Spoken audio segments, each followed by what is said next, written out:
In the wake of the bombshell admission scandal, and the College Board is implementing some new guidelines. Yeah, the goal is to offer students a more level playing field when it comes to being accepted to the college of their choice. Fox 5's Stacey Delicat reports.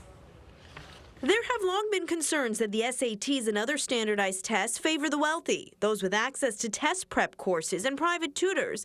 Now, the College Board, which administers the SAT, is rolling out a new and improved tool it says will help colleges identify students who have done more with less. The College Board developed Landscape, a resource that provides colleges with consistent school and neighborhood information for all applicants. The organization says colleges receive applicants from more than 30,000 high schools, and some admissions counselors lack information for nearly 25% of those schools.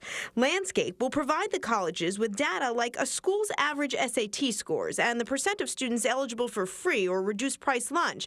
It'll also include statistics on an applicant's neighborhood like crime rates and median income, and it will show how an applicant's test score compares with the rest of the school.